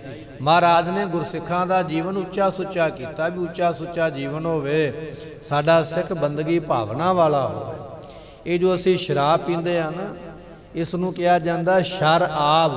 ਆਬ ਨਾਮ ਗੁਰਮੁਖੋ ਪਾਣੀ ਦਾ, ਤੇ ਸ਼ਰ ਨਾਮ ਹੈ ਸ਼ਰਾਰਤ ਦਾ। ਭਾਵ ਇਹ ਹੈ ਸ਼ਰਾਰਤ ਵਾਲਾ ਪਾਣੀ। ਸ਼ਰਾਬ ਦੇ ਅਰਥ ਇਹ ਕਰਦੇ ਵਿਦਵਾਨ ਕਿ ਜਿਸ ਨੂੰ ਪੀ ਕੇ ਸ਼ਰਾਰਤਾਂ ਸੁਝਣ, ਗਾਲਾਂ ਮੂੰਹ ਵਿੱਚੋਂ ਨਿਕਲਣ, ਮਾੜਾ ਬੋਲੇ, ਲੋਕਾਂ ਨਾਲ ਲੜਾਈ ਝਗੜੇ ਕਰੇ, ਸ਼ਰਾਰਤ ਦਾ ਪਾਣੀ ਹੈ। ਤੇ ਸਤਿਗੁਰੂ ਪਾਤਸ਼ਾਹ ਕਹਿਣ ਲੱਗੇ ਇਹ ਸ਼ਰਾਬ ਦੀ ਮੈਲ ਵੀ ਤੇਰੇ ਮੂੰਹ ਵਿੱਚ ਨਾ ਹੋਵੇ, ਬਦਬੂ ਤੇਰੇ ਮੂੰਹ ਵਿੱਚ ਸ਼ਰਾਬ ਦੀ ਨਾ ਆਉਂਦੀ ਹੋਵੇ। ਇਸੇ ਤਰ੍ਹਾਂ ਜੀਵਾਂ ਨੂੰ ਮਾਰ ਕੇ ਉਹਨਾਂ ਦਾ ਮਾਸ ਖਾਣਾ, ਇਹ ਵੀ ਤੇ ਪਾਪ ਹੀ ਹੈ ਨਾ। ਕਿਸੇ ਦੀ ਹੱਤਿਆ ਕਰਨੀ, ਜੀਵ ਦੀ ਹੱਤਿਆ ਕਰਨੀ। ਮਹਾਰਾਜ ਤੇ ਜੀਵਨ ਦਾਨ ਦਿੰਦੇ ਪਏ। ਕਿਸੇ ਨੂੰ ਘਾਹ ਦਾ ਭੋਜਨ ਮਿਲਦਾ, ਕਿਸੇ ਨੂੰ ਇਸੇ ਤਰ੍ਹਾਂ ਅੰਨ ਦਾ ਭੋਜਨ ਮਿਲਦਾ, ਕੋਈ ਬਨਸਪਤੀ ਦਾ ਭੋਜਨ ਪੱਤਿਆਂ ਦਾ ਖਾਂਦਾ ਪਿਆ, ਕੋਈ ਹਵਾ ਦਾ ਭੋਜਨ, ਕੋਈ ਮਿੱਟੀ ਦਾ ਭੋਜਨ ਕਰਦਾ। ਪਰਮਾਤਮਾ ਨੇ ਤੇ ਸਾਰਿਆਂ ਨੂੰ ਉਮਰਾ ਬਖਸ਼ਿਸ਼ ਕੀਤੀ ਹੈ, ਪਰ ਜੀਵ ਇੱਕ ਇਹੋ ਜਿਹਾ, ਮਨੁੱਖ ਇੱਕ ਇਹੋ ਜਿਹਾ ਹੈ ਜਿਹੜਾ ਸਾਰਿਆਂ ਦਾ ਜੀਵਨ ਖੁੰਦਾ ਪਿਆ ਹੈ। ਮਹਾਰਾਜ ਕਹਿੰਦੇ ਆਪਣੀ ਜ਼ੁਬਾਨ ਦੇ ਸਵਾਦ ਵਾਸਤੇ ਜੀਵ ਹੱਤਿਆ ਨਾ ਕਰ। ਇਹ ਤੇਰੇ ਮੂੰਹ ਦੇ ਵਿੱਚ ਜੀਵ ਹੱਤਿਆ ਰੂਪੀ ਮੈਲ ਨਹੀਂ ਹੋਣੀ ਚਾਹੀਦੀ। ਜੇ ਮੈਲ ਹੋਵੇਗੀ ਤੇ ਤੇਰੀ ਜ਼ੁਬਾਨ ਤੇ ਪ੍ਰਮਾਤਮਾ ਨਹੀਂ ਆ ਕੇ ਵਸੇਗਾ, ਪ੍ਰਾਪਤੀ ਨਹੀਂ ਹੋਵੇਗੀ। ਦੰਦੀ ਮੈਲ ਨਾ ਕਤ ਮਨ। ਕਤ ਤੋਂ ਭਾਵ ਥੋੜੀ ਜਿੰਨੀ ਵੀ ਤੇਰੇ ਦੰਦਾਂ ਵਿੱਚ ਇਹ ਮੈਲ ਨਾ ਹੋਵੇ, ਨਾ ਮਾਸ ਦੀ, ਨਾ ਸ਼ਰਾਬ ਦੀ, ਨਾ ਬੀੜੀ ਦੀ, ਨਾ ਤੰਬਾਕੂ ਦੀ। ਕਹਿਣ ਤੋਂ ਭਾਵ ਵੀ ਕਿਸੇ ਤਰ੍ਹਾਂ ਦੇ ਨਸ਼ੇ ਦੀ ਮੈਲ ਨਾ ਹੋਵੇ ਤੇਰੇ ਅੰਦਰ, ਤੇਰੇ ਮੂੰਹ ਦੇ ਵਿੱਚ, ਤਾਂ ਤੈਨੂੰ ਪ੍ਰਾਪਤੀ ਹੈ। ਫਿਰ ਬਖਸ਼ਿਸ਼ ਕਰਦੇ ਹਨ। ਦੰਦੀ ਮੈਲ ਨਾ ਕਤ ਮਨ। ਸਤਿਗੁਰੂ ਪਾਤਸ਼ਾਹ ਮਹਾਰਾਜ ਕਹਿਣ ਲੱਗੇ ਕਿਸੇ ਦੇ ਹੁੰਦੇ ਹੋਏ ਕੰਮ ਨੂੰ ਆਪਣੇ ਦੰਦਾਂ ਦੇ ਨਾਲ ਕੱਟਿਆ ਨਾ ਕਰ। ਜਿਵੇਂ ਚੂਹਾ ਆਪਣੇ ਦੰਦਾਂ ਨਾਲ ਰੱਸੀ ਕੱਟ ਦਿੰਦਾ ਨਾ, ਇਸੇ ਤਰ੍ਹਾਂ ਕਿਸੇ ਦਾ ਕੰਮ ਹੁੰਦਾ ਪਿਆ, ਤੂੰ ਆਪਣੇ ਮੂੰਹ ਦੀ ਚੁਗਲੀ ਕਰਕੇ ਅਗਲੇ ਦਾ ਕੰਮ ਵਿਗਾੜ ਦਿੰਦਾ, ਰੋਕ ਦਿੰਦਾ, ਖਰਾਬ ਕਰ ਦਿੰਦਾ। ਇਹ ਤੇਰੇ ਵਿੱਚ ਔਗਣ ਹੈ। ਇਹ ਤੇਰੇ ਦੰਦਾਂ ਵਿੱਚ ਇਹ ਔਗਣ ਨਾ ਹੋਵੇ ਵੀ ਫਲਾਣੇ ਦੀ ਗੱਲ ਕੱਟਣੀ ਹੈ ਜਾਂ ਫਲਾਣੇ ਦਾ ਕੀਤਾ ਹੋਇਆ ਕੰਮ ਮੈਂ ਬੰਦ ਕਰਨਾ ਹੈ, ਉਹਨੂੰ ਰੁਕਣਾ ਹੈ। ਇਹ ਵੀ ਮੈਲ ਨਾ ਹੋਵੇ। ਇਹ ਖਾਲਸੇ ਦਾ ਜੀਵਨ ਹੈ, ਗੁਰੂ ਕੇ ਸਿੱਖ ਦਾ ਜੀਵਨ ਐਸਾ ਹੋਵੇ। ਮਹਾਰਾਜ ਕਹਿਣ ਲੱਗੇ ਜਿਵੇਂ ਚੂਹਾ ਦੰਦਾਂ ਦੇ ਨਾਲ ਰੱਸੀ ਕੱਟ ਦਿੰਦਾ ਹੈ, ਤੂੰ ਆਪਣੇ ਦੰਦਾਂ ਜ਼ੁਬਾਨ ਦੇ ਨਾਲ ਲੋਕਾਂ ਦੀਆਂ ਜ਼ਿੰਦਗੀਆਂ ਕੱਟ ਦਿੰਦਾ ਹੈ, ਲੋਕਾਂ ਦੇ ਕੰਮਕਾਰ ਕੱਟ ਦਿੰਦਾ, ਬਣਦੇ ਹੋਏ ਕੰਮਾਂ ਨੂੰ ਵਿਗਾੜ ਦਿੰਦਾ ਹੈ। ਐਸਾ ਕੰਮ ਨਾ ਕਰਿਆ ਕਰ। ਜਿੰਨਾ ਚਿਰ ਇਹਨਾਂ ਕੰਮਾਂ ਤੋਂ ਰੁਕਦਾ ਨਹੀਂ, ਉਹਨਾਂ ਚਿਰ ਤੇਰੇ ਅੰਦਰ ਪਰਮਾਤਮਾ ਵਸੇਗਾ ਨਹੀਂ ਆ ਕੇ। ਸੋ ਦੰਦੀ ਮੈਲ ਨਾ ਕਤ ਮਨ। ਇਹ ਤੇਰੇ ਦੰਦਾਂ ਦੇ ਵਿੱਚ ਇਹ ਮੈਲ ਨਹੀਂ ਹੋਣੀ ਚਾਹੀਦੀ, ਦੂਜੇ ਦੀ ਗੱਲ ਕੱਟਣ ਦੀ ਮੈਲ। ਕਈਆਂ ਲੋਕਾਂ ਨੂੰ ਆਦਤ ਹੁੰਦੀ ਹੈ ਨਾ, ਕੋਈ ਬੰਦਾ ਕਿੰਨੀ ਵੀ ਸਿਆਣੀ ਗੱਲ ਕਰਦਾ ਹੋਵੇ, ਉਹ ਥੋੜੀ ਜੀ ਗੱਲ ਸੁਣਨਗੇ ਵਿੱਚ ਆਪਣਾ ਹੀ ਘੋੜਾ ਭਜਾ ਦੇਣਗੇ। ਨਹੀਂ ਇਸ ਤਰ੍ਹਾਂ ਨਹੀਂ, ਮੈਂ ਦੱਸਦਾ ਵੀ ਕਿਸ ਤਰ੍ਹਾਂ ਹੈ। ਇਹ ਵੀ ਮਹਾਰਾਜ ਕਹਿੰਦੇ ਮੈਲ ਹੀ ਹੈ ਵੀ ਤੂੰ ਆਪਣੇ ਆਪ ਨੂੰ ਬੜਾ ਸਿਆਣਾ ਸਮਝਦਾ ਵੀ ਮੈਨੂੰ ਸਾਰਾ ਪਤਾ, ਮੇਰੇ ਕੋਲੋਂ ਸੁਣ। ਦੂਜਾ ਤਾਂ ਅਣਜਾਣ ਹੀ ਤੁਰਿਆ ਫਿਰਦਾ। ਦੂਜੇ ਦੀ ਗੱਲ ਕੱਟਣੀ ਰੂਪੀ ਮੈਲ ਵੀ ਤੇਰੇ ਮੂੰਹ ਵਿੱਚ ਨਾ ਹੋਵੇ। ਤੇ ਦੂਜੀ ਮੈਲ ਹੈ ਵੀ ਹੁੰਦੇ ਹੋਏ ਕੰਮ ਨੂੰ ਵਿਗਾੜਨ ਵਾਲੀ ਮੈਲ ਤੇਰੇ ਮੂੰਹ ਵਿੱਚ ਨਾ ਹੋਵੇ। ਤੇਰੇ ਦੰਦ ਦੂਜੇ ਦੀ ਜ਼ਿੰਦਗੀ ਨਾ ਕੱਟ ਦੇਣ, ਝੂਠੀ ਗਵਾਹੀ ਦੇ ਕੇ, ਝੂਠ ਬੋਲ ਕੇ ਕਿਸੇ ਦੀ ਜ਼ਿੰਦਗੀ ਬਰਬਾਦ ਨਾ ਕਰ, ਜਾਂ ਚੁਗਲੀ ਲਾ ਕੇ, ਨਿੰਦਿਆ ਲਾ ਕੇ ਕਿਸੇ ਦੇ ਬਣਦੇ ਕੰਮ ਨੂੰ, ਰੁਜ਼ਗਾਰ ਨੂੰ ਖਰਾਬ ਨਾ ਕਰ। ਇਹ ਤੇਰੇ ਦੰਦਾਂ ਦੀ ਮੈਲ ਹੈ। ਬ੍ਰਸ਼ ਜਿੰਨਾ ਮਰਜ਼ੀ ਕਰ ਲਾ, ਦਾਤਨ ਜਿੰਨੀ ਮਰਜ਼ੀ ਕਰ ਲਾ, ਮੰਜਣ ਜਿੰਨੇ ਮਰਜ਼ੀ ਵਰਤ ਲਾ, ਇਹਨਾਂ ਦੇ ਵਰਤਨ ਦੇ ਨਾਲ ਜਿਹੜੀ ਮੈਲ ਹੈ ਨਾ ਅਸਲੀ, ਉਹ ਨਹੀਂ ਉਹ ਨਿਕਲਣੀ। ਉਹ ਨਿਕਲਣੀ ਗੁਰੂ ਦੇ ਬਚਨ ਦੇ ਨਾਲ, ਗੁਰੂ ਦੇ ਹੁਕਮ ਮੰਨਣ ਦੇ ਨਾਲ। ਮਹਾਰਾਜ ਕਹਿਣ ਲੱਗੇ ਭਾਈ ਇਹਨਾਂ ਦੰਦਾਂ ਦੇ ਨਾਲ ਦੂਜੇ ਦੀ ਗੱਲ ਨਾ ਕੱਟਿਆ ਕਰ, ਜਾਂ ਦੂਜੇ ਦੇ ਬਣਦੇ ਕੰਮ ਨੂੰ ਨਾ ਵਿਗਾੜਿਆ ਕਰ। ਇਹ ਮੈਲ ਹੈ, ਇਹਨੂੰ ਪਰੇ ਕਰ। ਫਿਰ ਮਹਾਰਾਜ ਬਖਸ਼ਿਸ਼ ਕਰਦੇ ਹਨ। ਦੰਦੀ ਮੈਲ ਨਾ ਕਤ ਮਨ। ਸੋ ਗੁਰਮੁਖੋ ਦੰਦੀ ਤੋਂ ਭਾਵ ਹੁੰਦਾ ਦਵੈਤ। ਤੇਰੇ ਮਨ ਦੇ ਵਿੱਚ ਦਵੈਤ ਦੀ ਮੈਲ ਵੀ ਨਾ ਹੋਵੇ। ਗੁਰਮੁਖੋ ਦਵੈਤ ਕਿਹਾ ਜਾਂਦਾ ਈਰਖਾ ਤੇ ਮੋਹ ਨੂੰ, ਰਾਗ ਤੇ ਦਵੈਸ਼ ਨੂੰ। ਦਵੈਸ਼ ਕਹਿੰਦੇ ਈਰਖਾ ਕਰਨੀ, ਬਿਨਾਂ ਗੱਲ ਤੋਂ ਅਗਲੇ ਦੇ ਨਾਲ। ਕਈ ਵਾਰੀ ਅਸੀਂ ਦਫ਼ਤਰ ਵਿੱਚ ਕੰਮ ਕਰਦੇ ਹਨ, ਕਿੰਨੇ ਸਹਿਪਾਠੀ ਹੁੰਦੇ, ਕਿੰਨੇ ਜਾਣੇ ਹੁੰਦੇ ਦਫ਼ਤਰ ਵਿੱਚ ਕੰਮ ਕਰਨ ਵਾਲੇ, ਜਾਂ ਕਿੰਨੇ ਅਸੀਂ ਇਕੱਠੇ ਕਲਾਸ ਵਿੱਚ ਪੜ੍ਹਨ ਵਾਲੇ। ਬਿਨਾਂ ਗੱਲ ਤੋਂ ਦੂਜੇ ਨਾਲ ਈਰਖਾ ਕਰੀ ਜਾਣੀ। ਇਹਨੇ ਚੰਗਾ ਕੱਪੜਾ ਕਿਉਂ ਪਾਇਆ, ਇਹਦਾ ਮਾਣ ਸਨਮਾਨ ਇੱਥੇ ਕਿਉਂ ਹੈ, ਇਹਦੀ ਇੱਜ਼ਤ ਕਿਉਂ ਜ਼ਿਆਦਾ ਹੁੰਦੀ ਹੈ। ਇਹ ਨਹੀਂ ਹੋਣੀ ਚਾਹੀਦੀ। ਇਸੇ ਤਰ੍ਹਾਂ ਇਹਦੀ ਤਰੱਕੀ ਕਿਉਂ ਹੁੰਦੀ ਪਈ ਹੈ? ਇਹ ਨਹੀਂ ਹੁੰਦੀ ਚਾਹੀਦੀ। ਦਵੈਸ਼ ਆ ਜਾਣੀ, ਈਰਖਾ ਆ ਜਾਣੀ ਮਨ ਵਿੱਚ, ਤੇ ਬਿਨਾਂ ਗੱਲ ਤੋਂ ਈਰਖਾ ਕਰਕੇ ਅਗਲੇ ਦੇ ਰਾਹ ਵਿੱਚ ਸੱਪ ਛੱਡਣੇ, ਅਗਲੇ ਦੇ ਰਾਹ ਵਿੱਚ ਕੰਡੇ ਬੋਣੇ। ਹੁਣ ਕੋਈ ਨੌਕਰੀ ਕਰਦਾ ਹੈ, ਉਹ ਕਿਤਿਓਂ ਆਇਆ ਹੈ, ਉਹਦਾ ਵੱਖਰਾ ਘਰ-ਬਾਰ ਹੈ, ਉਹਦਾ ਵੱਖਰਾ ਰੁਜ਼ਗਾਰ ਹੈ, ਉਹਦੀ ਵੱਖਰੀ ਜ਼ਿੰਦਗੀ ਹੈ, ਪਰ ਫਿਰ ਵੀ ਅਸੀਂ ਉਹਦੇ ਰਾਹ ਵਿੱਚ ਕੰਡੇ ਬੀਜਦੇ ਵੀ ਇਹ ਸੁਖੀ ਕਿਉਂ ਹੈ, ਇਹਦੀ ਥਾਂ ਤੇ ਮੈਨੂੰ ਇਹ ਮਿਲਣਾ ਚਾਹੀਦਾ। ਇਹ ਵੀ ਔਗਣ, ਇਹ ਵੀ ਮੈਲ ਹੈ। ਮਹਾਰਾਜ ਕਹਿਣ ਲੱਗੇ ਦੰਦਾਂ ਦੀ ਮੈਲ ਤੇ ਦਾਤਣ ਨਾਲ ਲਾਹ ਲੈਂਦਾ ਹੈ, ਪਰ ਅਸਲ ਵਿੱਚ ਮੈਲ ਇਹ ਹੈ ਜਿਹੜਾ ਕਿਸੇ ਦੀ ਤਰੱਕੀ ਵੇਖ ਕੇ ਤੇ ਈਰਖਾ ਕਰਦਾ ਨਾ ਹਰ ਵੇਲੇ, ਅਗਲੇ ਨੂੰ ਕੱਚੇ ਲਾਉਣ ਦਾ ਸੋਚਦਾ ਵੀ ਮੌਕਾ ਮਿਲੇ ਤੇ ਮੈਂ ਇਹਦਾ ਇਹੋ ਜਿਹਾ ਪ੍ਰਚਾਰ ਕਰਾਂ ਵੀ ਇਹ ਦੁਨੀਆ ਵਿੱਚ ਬਦਨਾਮ ਹੋ ਜਾਏ, ਇਹਨੂੰ ਇਹ ਮਾਣ ਸਨਮਾਨ ਨਾ ਮਿਲੇ।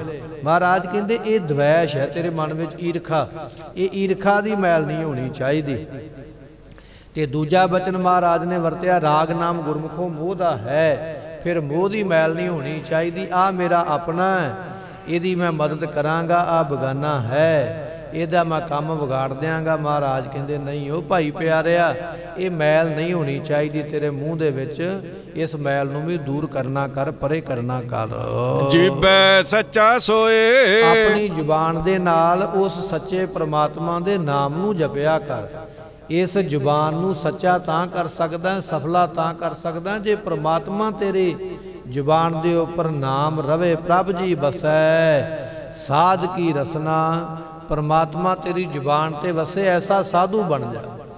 सतगुरु पातशाह बचन कर दे, अंतर गुर आराधना जिहवा जप गुर नाओ। जुबान दे नाल नाम जप इस वास्ते मिली है, जुबान दे नाल राग ते द्वैश ना कर, ईरखा ना कर, जुबान दे नाल किसी दी गल ना कट, जुबान दे नाल निंदिया चुगली करके बनदे काम नूं ना विगाड़। इस जुबान दे उपर मास ते शराब दा सेवन जां होर किसी नशे दा सेवन ना कर। ते महाराज कहंदे इस मूँह दे अंदर सरेवड़ियां दे वांग गंदगी ना भर, अपने तन नूं अपने शरीर नूं साफ रख। गुरु दी मर्यादा भी यही है, कर इशनान सिमर प्रभ अपना। इत्थे मैल नूं प्रवानगी नहीं है, इत्थे सफाई नूं महाराज ने प्रवान किया है। अमृत वेले उठ के इशनान करना है, गुरु दा गुरु वल्लों बख्शिश किया सिख दा किरदार है। सो सतगुरु पातशाह महाराज कहन लगे इन्हां मैलों तो परे होना। ये वक्खो वखरे अर्थ आपां तां सरवण करदे हां क्योंकि कोई ना कोई अर्थ साडी पकड़ विच आ जावे, सानू समझ पै जावे भी ये अवगण मेरे कोल है ते मैं इनू छड्डना है ते गुण नूं धारण करना। किसी पास्यों कोई तो गुण लै चलीए ना अपनी जिंदगी विच ताकि सफले हो जाइए। ये सारियां मैलां ने गुरमुखो जिहड़ियां गिणियां ने, एक तो सरेवड़ियां दे मूँह दी मैल है, एक मास शराब दी मैल है, एक मैल दूजे दी गल कट्टण दी है, एक मैल ये है साडे मूँह दे विच निंदिया ते चुगली करन दी, एक मैल ये है ईरखा करन दी ते मोह करन दी। महाराज कहंदे सारियां मैलां नूं परे करेगा तां तेरी जुबान दे उपर सच्चा परमात्मा वसेगा। जां आपां इस तरह भी कह सकते हैं कि जदों नाम जपेगा ना परमात्मा तेरी जुबान ते आके वसेगा, ये सारियां मैलां फिर दूर हो जाणगियां। ऐसी बख्शिश करदे हन। ससुरे पईए भैवसी। सतगुरु पातशाह महाराज बख्शिश करदे कहन लगे पईए नाम गुरमुखो हुंदा पेके दा, ते पेका घर किहड़ा है? पेका घर उसनूं कहा जांदा जिथे जन्म हुंदा है, ते सहुरा घर वो हुंदा जिथे डोली जांदी है। महाराज कहन लगे पेका घर है तेरा ये मात लो, क्योंकि जन्म इत्थे आके होया ना, असीं इत्थे आके जम्मे आ इस संसार विच। सतगुरु पातशाह कहन लगे जिहड़ा इस मात लोक दे विच रब दे भै विच रहिंदा है, गुरु दे भै विच रहिंदा है, गुरु दे डर विच रहिंदा है, सतगुर सेव निसंग। गुरु दी सेवा कीती है निसंग हो के, दुनिया दी परवाह नहीं कीती दुनिया की कवेगी। कई बारी की हुंदा असीं सेवा करन लग्गिआं भी संकोच कर जांदे, मैं सेवा करदा पिया दुनिया पता नहीं की कवेगी। दुनिया किते ये ना सोचे भी मैं कोई वड्डा पाप करके आया तो हुण मैं बख्शाउंदा पिया, दुनिया ये सोचेगी मैं सेवा तो परे हो जावां। जां दुनिया ये ना सोचे मेरी उम्र किन्नी हो गई है मैनूं सेवा दा अज चेता आया। दुनिया ये ना सोचे भी मेरा गुरु घर नाल किन्ना लगाव है। गुरमुखो इन्हां गल्लां नूं परे करना जे सेवा करनी। धन गुरु अमरदास महाराज जियां ने सेवा पानी दी गागर तां चुकी है। पानी दी गागर उस वेले गोले भरदे सन, गोले दास सेवक नौकर ਇਹ ਨੌਕਰਾਂ ਦਾ ਕੰਮ ਸੀ ਨੀਵਿਆਂ ਲੋਕਾਂ ਦਾ ਪਾਣੀ ਭਰ ਕੇ ਲਿਆਉਣਾ। ਜਿਹੜੇ ਪਿੰਡ ਵਿੱਚ ਨਗਰ ਵਿੱਚ ਜਿਨ੍ਹਾਂ ਨੂੰ ਸਮਝਿਆ ਜਾਂਦਾ ਸੀ ਵੀ ਇਹ ਨੀਵੇਂ ਨੇ, ਗਰੀਬ ਨੇ, ਮਹਾਤੜ ਨੇ, ਉਹ ਭਰਦੇ ਸਨ ਲੋਕਾਂ ਦਾ ਪਾਣੀ। ਪਰ ਪਾਣੀ ਦੀ ਗਾਗਰ ਚੁੱਕੀ ਧੰਨ ਗੁਰੂ ਅਮਰਦਾਸ ਮਹਾਰਾਜ ਦੀਆਂ। ਉਹਨਾਂ ਨੇ ਇਹ ਨਹੀਂ ਵੇਖਿਆ ਵੀ ਮੈਂ ਰਿਸ਼ਤੇਦਾਰ ਮਹਾਰਾਜ ਜੀਆਂ ਦਾ, ਕੁੜਮੀ ਲੱਗਦੇ ਨਾ ਪਾਤਸ਼ਾਹ ਦੇ, ਇਹ ਨਹੀਂ ਵੇਖਿਆ ਵੀ ਰਿਸ਼ਤੇਦਾਰ, ਇਹ ਨਹੀਂ ਵੇਖਿਆ ਵੀ ਮੇਰੀ ਉਮਰਾਂ ਵੀ ਵੱਡੀ ਹੈ। ਗੁਰੂ ਅਮਰਦਾਸ ਪਾਤਸ਼ਾਹ ਜੀ ਵੱਡੀ ਉਮਰ ਦੇ ਮਾਲਕ ਨੇ, ਮੇਰੀ ਉਮਰਾਂ ਵੱਡੀ ਹੈ, ਮੈਂ ਰਿਸ਼ਤੇਦਾਰ ਵੀ ਹਾਂ, ਰਿਸ਼ਤੇਦਾਰੀ ਵੀ ਵੱਡੀ ਹੈ, ਮੈਂ ਮਹਾਰਾਜ ਦੇ ਜਵਾਈ ਦਾ ਚਾਚਾ ਜਾਂ ਤਾਇਆ ਲੱਗਦਾ, ਵੱਡੀ ਥਾਂ ਤੇ ਆਇਆ। ਇਹਨਾਂ ਗੱਲਾਂ ਨੂੰ ਪਰੇ ਕਰਕੇ ਉਹਨਾਂ ਨੇ ਸੇਵਾ ਕੀਤੀ ਹੈ।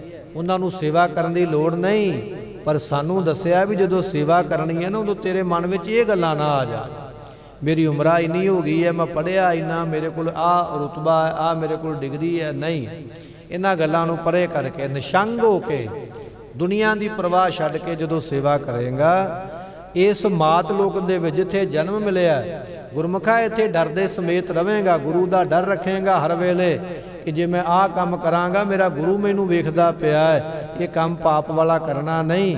ਜਦੋਂ ਐਸੀ ਬਿਰਤੀ ਦੇ ਨਾਲ ਕਾਰਜ ਕਰੇਗਾ ਤੇ ਪਾਤਸ਼ਾਹ ਕਹਿਣ ਲੱਗੇ ਫਿਰ ਸਸੁਰੇ ਕਹੀਏ ਪਰਲੋਕ, ਜਿੱਥੇ ਸਰੀਰ ਛੱਡ ਕੇ ਜਾਣਾ ਹੈ ਉੱਥੇ ਫਿਰ ਸੁੱਖਾਂ ਦੇ ਨਾਲ ਤੇਰਾ ਵਾਸਾ ਹੋਵੇਗਾ।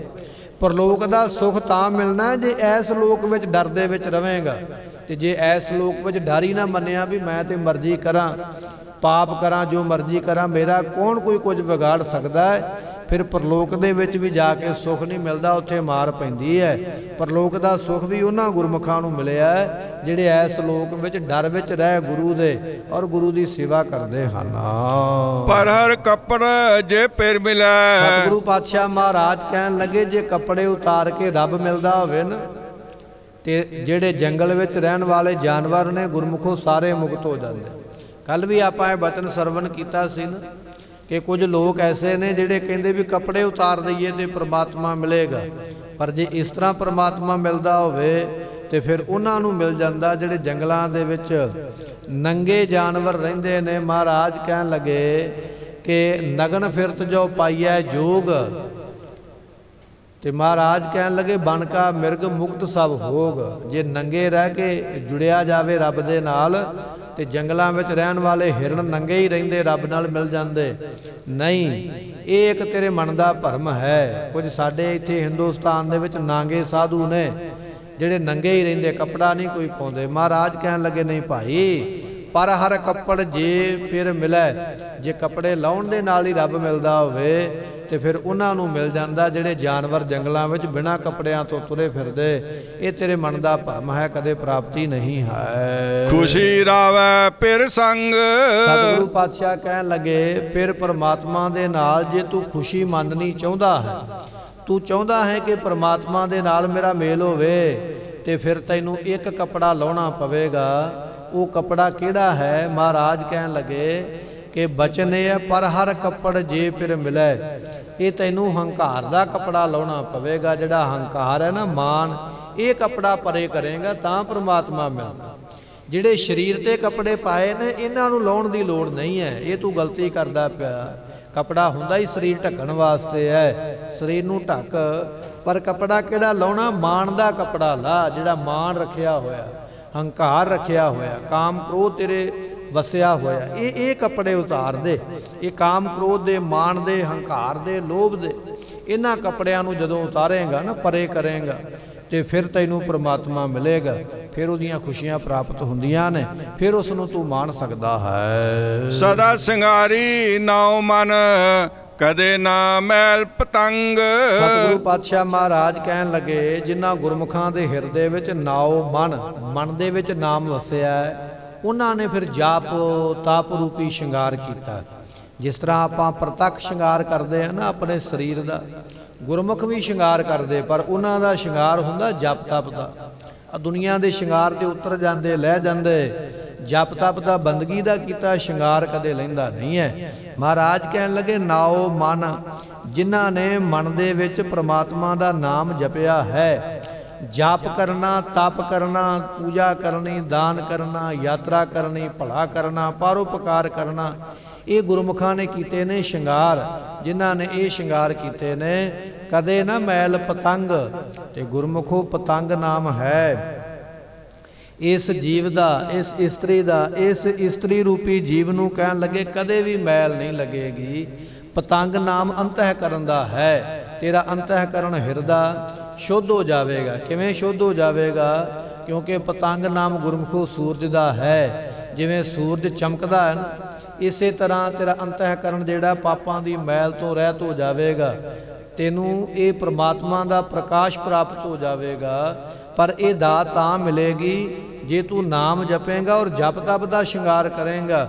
ਫਿਰ ਇਹ ਜੋ ਪਤੰਗ ਜੀਵ ਰੂਪੀ ਇਸਤਰੀ ਹੈ, ਕਹਿਣ ਲੱਗੇ ਪਤੰਗ ਇਸ ਦੇ ਹਿਰਦੇ ਨੂੰ ਜਾਂ ਇਸ ਦੇ ਅੰਤःਕਰਨ ਨੂੰ ਕਿਸੇ ਤਰ੍ਹਾਂ ਦੀ ਫਿਰ ਮੈਲ ਨਹੀਂ ਲੱਗੇਗੀ। ਸਾਰੀਆਂ ਮੈਲਾਂ ਉਤਰ ਜਾਣਗੀਆਂ।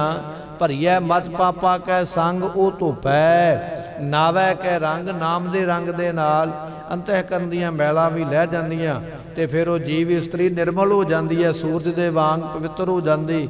ਐਸੀ ਦਾਤ ਉਸ ਨੂੰ ਪ੍ਰਾਪਤ ਹੁੰਦੀ ਹੈ। ਦੇਵਰ ਜੇਠ ਮੋਏ ਦੁਖ ਸੱਸੂ ਕਾ ਡਰ ਕਿਸ। ਸਤਿਗੁਰੂ ਪਾਤਸ਼ਾਹ ਕਹਿਣ ਲੱਗੇ ਜਿਵੇਂ ਕੋਈ ਲੜਕੀ ਵਿਆਹ ਕਰਵਾ ਕੇ ਸਹੁਰੇ ਘਰੇ ਚਲੇ ਜਾਂਦੀ ਹੈ, ਉੱਥੇ ਉਸ ਨੂੰ ਡਰ ਰਹਿੰਦਾ ਕਦੇ ਜੇਠ ਦਾ ਕਦੇ ਦਿਓਰ ਦਾ, ਮੈਨੂੰ ਕੋਈ ਟੋਕ ਨਾ ਦੇਵੇ, ਮੈਨੂੰ ਕੋਈ ਰੋਕ ਨਾ ਦੇਵੇ।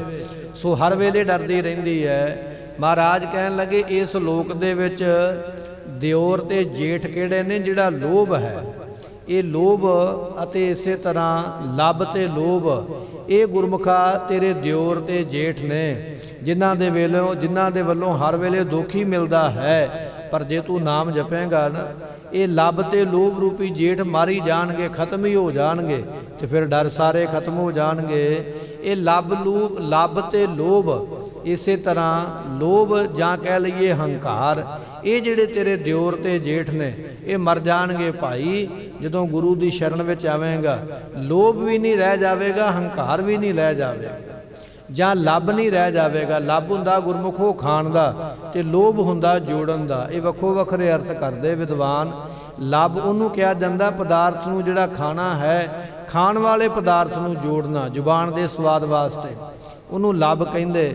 ਅਤੇ ਇਸੇ ਤਰ੍ਹਾਂ ਮਾਇਆ ਜਾਂ ਹੋਰ ਕੋਈ ਵਸਤੂਆਂ ਇਕੱਠੀਆਂ ਕਰਨੀਆਂ, ਉਹਨੂੰ ਲੋਭ ਆਖਿਆ ਜਾਂਦਾ ਹੈ। ਮਹਾਰਾਜ ਕਹਿਣ ਲੱਗੇ ਇਹ ਲੱਭ ਤੇ ਲੋਭ ਜਾਂ ਲੋਭ ਤੇ ਹੰਕਾਰ ਰੂਪੀ ਜੇਠ ਜਿਹੜਾ ਹੈ ਦਿਓਰ, ਇਹ ਖਤਮ ਹੋ ਜਾਣਗੇ, ਤੈਨੂੰ ਕਿਸੇ ਦਾ ਭੈ ਨਹੀਂ ਰਹੇਗਾ। ਸੱਸੂ ਕਾ ਡਰ ਕਿਸ। ਇਸੇ ਤਰ੍ਹਾਂ ਸਹੁਰੇ ਘਰ ਵਿੱਚ ਲੜਕੀਆਂ ਨੂੰ ਸੱਸ ਦਾ ਬੜਾ ਡਰ ਹੁੰਦਾ ਹੈ। ਗੱਲ ਗੱਲ ਤੇ ਟੁਕਾਈ ਹੁੰਦੀ ਹੈ, ਟੋਕਾ ਟਕਾਈ ਕਰਨੀ, ਕਈ ਤਰ੍ਹਾਂ ਦੇ ਫਿਰ ਉੱਥੇ ਆਪਣੇ ਕਾਨੂੰਨ ਝਾੜੇ ਜਾਂਦੇ, ਆਪਣੇ ਮੁਤਾਬਕ ਚਲਾਇਆ ਜਾਂਦਾ। ਜਾਂ ਇਸ ਤਰ੍ਹਾਂ ਕਈ ਪਰਿਵਾਰ ਵੀ ਬਹੁਤੇ ਐਸੋ ਜਿਹੇ ਸੁਭਾਅ ਵਾਲੇ ਹੁੰਦੇ ਜਿਨ੍ਹਾਂ ਦਾ ਇਹ ਮਨੋਰਥ ਹੀ ਹੁੰਦਾ ਹੈ ਕਿ ਮੈਂ ਦੁੱਖ ਹੀ ਦੇਣਾ ਹੈ। ਜਾਂ ਕਈ ਵਾਰੀ ਕੀ ਹੁੰਦਾ ਹੈ ਕਿ ਕਈਆਂ ਮਾਈਆਂ ਬੀਬੀਆਂ ਦੀ ਵਿਚਾਰ ਵੀ ਹੁੰਦੀ ਹੈ ਕਿ ਜਦੋਂ ਮੈਂ ਵਿਆਹ ਕੇ ਆਈ ਮੇਰੀ ਸੱਸ ਨੇ ਬੜਾ ਮੈਨੂੰ ਤੰਗ ਕੀਤਾ, ਬੜਾ ਮੈਨੂੰ ਦੁੱਖ ਦਿੰਦੀ ਸੀ, ਹੁਣ ਮੈਂ ਵੀ ਉਹ ਬਦਲਾ ਲਵਾਂ ਆਪਣੀ ਨੂੰਹ ਦੇ ਕੋਲੋਂ। ਐਸੀ ਬਿਰਤੀ ਵੀ ਕਈਆਂ ਦੀ ਬਣ ਜਾਂਦੀ ਹੈ ਕਿ ਮੈਂ ਦੁੱਖ ਝੱਲੇ ਨੇ ਅਤੇ ਇਹਨੂੰ ਵੀ ਅੱਗੇ ਦੁੱਖ ਦੇਵਾਂ, ਇਹਨੂੰ ਅਹਿਸਾਸ ਕਰਾਵਾਂ ਵੀ ਮੈਂ ਤੇਰੀ ਸੱਸ ਹਾਂ, ਮੇਰਾ ਡਿਪਾਰਟਮੈਂਟ ਤੇਰੇ ਨਾਲ ਉੱਚਾ ਤੇ ਵੱਡਾ ਹੈ, ਤੂੰ ਮੇਰੇ ਤੋਂ ਥੱਲੇ ਹੋ ਕੇ ਕੰਮ ਕਰਨਾ ਹੈ। ਐਸੀ ਬਿਰਤੀ ਸੋਚ ਵੀ ਹੋ ਜਾਂਦੀ ਹੈ ਤੇ ਉਹਨਾਂ ਨੂੰ ਫਿਰ ਸਹੁਰੇ ਘਰ ਵਿੱਚ ਬੜਾ ਟੌਰਚਰ ਕੀਤਾ ਜਾਂਦਾ, ਦੁੱਖ ਵੀ ਦਿੱਤਾ ਜਾਂਦਾ ਹੈ। ਫਿਰ ਕਈ ਤਰ੍ਹਾਂ ਕੁਝ ਲੜਕੀਆਂ ਆਤਮ ਹੱਤਿਆ ਕਰ ਜਾਂਦੀਆਂ। ਇਸੇ ਤਰ੍ਹਾਂ ਦੇ ਕਈ ਫਿਰ ਉਹ ਕਲੇਸ਼ ਵੱਧ ਜਾਂਦੇ। ਰੋ ਵਿਚਾਰ ਮਹਾਰਾਜ ਕਹਿਣ ਲੱਗੇ ਜਿਸ ਤਰ੍ਹਾਂ ਸਹੁਰੇ ਘਰ ਦੇ ਵਿੱਚ ਲੜਕੀ ਨੂੰ ਸੱਸ ਦਾ ਡਰ ਹੁੰਦਾ ਹੈ, ਇਸੇ ਤਰ੍ਹਾਂ ਗੁਰਮੁਖੋ ਐਸ ਲੋਕ ਦੇ ਵਿੱਚ ਅਗਿਆਨਤਾ ਦਾ ਡਰ ਹੈ। ਇਹ ਅਗਿਆਨਤਾ ਰੂਪੀ ਸੱਸ ਜਿਹੜੀ ਹੈ ਨਾ, ਇਹ ਹਰ ਵੇਲੇ ਡਰਾਉਣ ਵਾਲੀ ਹੈ, ਕਦੇ ਕਿਸੇ ਕਾਜ ਤੋਂ ਕਦੇ ਕਿਸੇ ਕੰਮ ਤੋਂ। ਐਸੀ ਹਾਲਤ ਇਸ ਜੀਵ ਦੀ ਬਣੀ ਹੋਈ ਹੈ। ਜੇ ਫਿਰ ਭਾਵੈ ਨਾਨਕਾ। ਮਹਾਰਾਜ ਕਹਿਣ ਲੱਗੇ ਜੇ ਉਸ ਪਰਮਾਤਮਾ ਨੂੰ ਜਾਂ ਪਤੀ ਨੂੰ ਇਹ ਜੀਵ ਇਸਤਰੀ ਭਾ ਜਾਂਦੀ ਚੰਗੀ ਲੱਗਦੀ ਹੈ। ਕਰਮ ਮਣੀ ਸਭ ਸੱਚ। ਪਾਤਸ਼ਾਹ ਕਹਿਣ ਲੱਗੇ ਫਿਰ ਕਰਮ ਮਣੀ, ਉਹ ਕਰਮਾਂ ਦੀ ਰੱਤੀ ਹੋਈ ਗੁਰਮੁਖੀ ਇਸਤਰੀ ਜਿਹੜੀ ਜੀਵ ਇਸਤਰੀ ਜਿਹੜੀ ਹੈ, ਉਹ ਫਿਰ ਸੱਚ ਪਰਮਾਤਮਾ ਦੇ ਵਿੱਚ ਹੀ ਸੁਭਾਏਵਾਨ ਹੋ ਜਾਂਦੀ ਹੈ।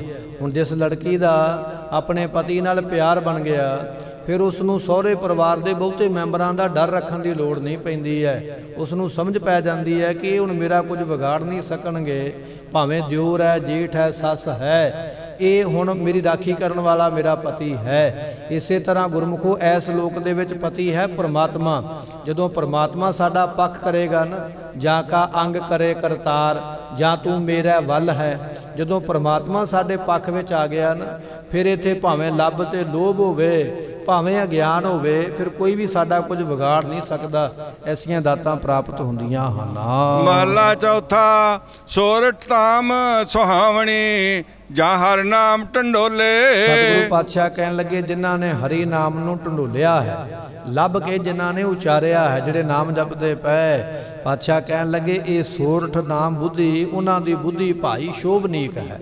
ਸੋਰਠ ਨਾਮ ਗੁਰਮੁਖੋ ਬੁੱਧੀ ਦਾ ਵੀ ਹੈ, ਉਹਨਾਂ ਦੀ ਬੁੱਧੀ ਅਕਲ ਸ਼ੋਭਨੀਕ ਹੋ ਜਾਂਦੀ ਹੈ। ਗੁਰਪੁਰਖ ਮਨਾਵੇ ਆਪਣਾ, ਗੁਰਮਤੀ ਹਰ ਹਰ ਬੋਲੇ। ਜਿਨ੍ਹਾਂ ਗੁਰਮਤੀਆਂ ਨੇ ਹਰ ਹਰ ਨਾਮ ਨੂੰ ਬੋਲਿਆ, ਉਹ ਗੁਰੂ ਦੁਆਰਾ ਫਿਰ ਉਸ ਅਕਾਲ ਪੁਰਖ ਨੂੰ ਮਨਾ ਕੇ ਪ੍ਰਾਪਤ ਕਰਕੇ ਸੁਖਾਂ ਦੇ ਸਹਿਤ ਹੁੰਦੇ ਹਨ।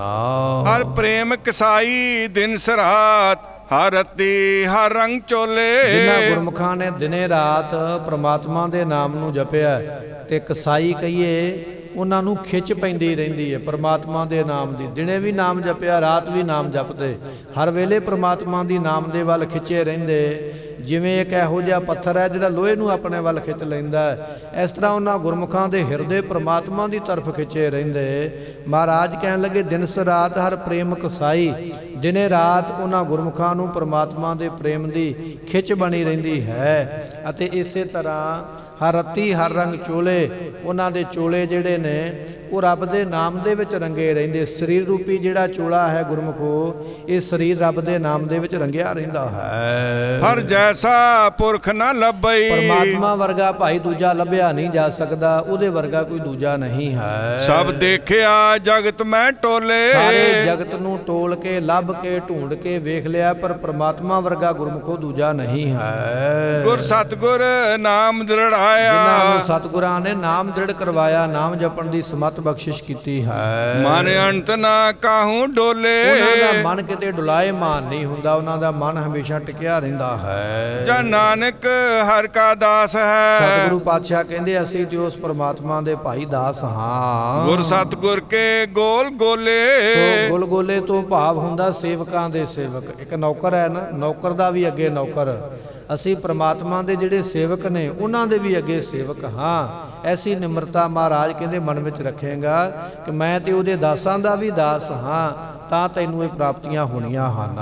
ਪੌੜੀ ਤੂੰ ਆਪੇ ਸ੍ਰਿਸ਼ਟ ਕਰਤਾ ਸਿਰਜਣਹਾਰਿਆ, ਐ ਸਿਰਜਣਹਾਰ ਪਰਮਾਤਮਾ ਤੁਸੀਂ ਆਪ ਸ੍ਰਿਸ਼ਟੀ ਬਣਾਉਣ ਵਾਲੇ ਹੋ। ਤੁਦੇ ਆਪੇ ਖੇਲ ਰਚਾਏ, ਤੁਦੇ ਆਪ ਸਵਾਰਿਆ। ਆਪ ਤੁਸੀਂ ਇਹ ਸੰਸਾਰ ਦਾ ਖੇਲ ਰਚਾਉਂਦੇ ਹੋ, ਆਪ ਹੀ ਸਾਰੀ ਦੁਨੀਆ ਨੂੰ ਸਵਾਰਨ ਵਾਲੇ ਹੋ। ਦਾਤਾ ਕਰਤਾ ਆਪ, ਆਪ ਭੋਗਣ ਹਾਰਿਆ। ਆਪ ਹੀ ਤੁਸੀਂ ਦਾਤੇ ਹੋ, ਦਾਤਾਂ ਦੇਣ ਵਾਲੇ, ਆਪ ਹੀ ਕਰਤੇ ਹੋ, ਦੁਨੀਆ ਬਣਾਉਣ ਵਾਲੇ, ਆਪ ਹੀ ਸਾਰੇ ਪਦਾਰਥਾਂ ਨੂੰ ਭੋਗਣ ਵਾਲੇ ਹੋ। ਸਭ ਤੇਰਾ ਸ਼ਬਦ ਵਰਤੈ ਉਹ ਪਾਵਨ ਹਾਰਿਆ। ਇਹ ਸਾਰਿਆਂ ਨੂੰ ਪੈਦਾ ਕਰਨ ਵਾਲੇ ਪਰਮਾਤਮਾ ਸਾਰਿਆਂ ਵਿੱਚ ਤੇਰਾ ਹੁਕਮ ਵਰਤਦਾ ਹੈ। ਉਹ ਗੁਰਮੁਖ ਸਦਾ ਸਲਾਹੀ ਗੁਰ ਕੋ ਵਾਰਿਆ। ਜਿਨ੍ਹਾਂ ਨੇ ਮੁਖੀ ਗੁਰਾਂ ਦੁਆਰਾ ਉਪਦੇਸ਼ ਲੈ ਕੇ ਪਰਮਾਤਮਾ ਦੇ ਨਾਮ ਨੂੰ ਜਪਿਆ, ਉਹ ਗੁਰਮੁਖ ਜਿਹੜੇ ਪਰਮਾਤਮਾ ਦਾ ਰੂਪ ਹੋ ਗਏ। ਐਸੇ ਗੁਰਮੁਖਾਂ ਤੋਂ ਭਾਈ ਬਲਹਾਰ ਜਾਈਏ, ਕੁਰਬਾਨ ਜਾਈਏ, ਸਦਕੇ ਜਾਈਏ, ਜਿਨ੍ਹਾਂ ਨੂੰ ਐਸੀਆਂ ਦਾਤਾਂ ਮਿਲੀਆਂ। ਸਮੇਂ ਦੀ ਸਮਾਪਤੀ, ਭੁੱਲਾਂ ਦੀ ਮੁਆਫੀ ਦਿਓ ਸਜਣ ਅਸੀਂ ਸੜੀਆਂ, ਜੋ ਹੋਵੇ ਸਾਹਿਬ ਸਿਓ ਮੇਲ। ਸਭ ਤੇਰਾ ਸ਼ਬਦ ਵਰਤੇ ਉਹ ਪਾਵਨ ਹਾਰਿਆ, ਹੋ ਗੁਰਮੁਖ ਸਦਾ ਸਲਾਹੀ ਗੁਰ ਕੋ ਵਾਰਿਆ। ਵਾਹਿਗੁਰੂ ਜੀ ਕਾ ਖਾਲਸਾ।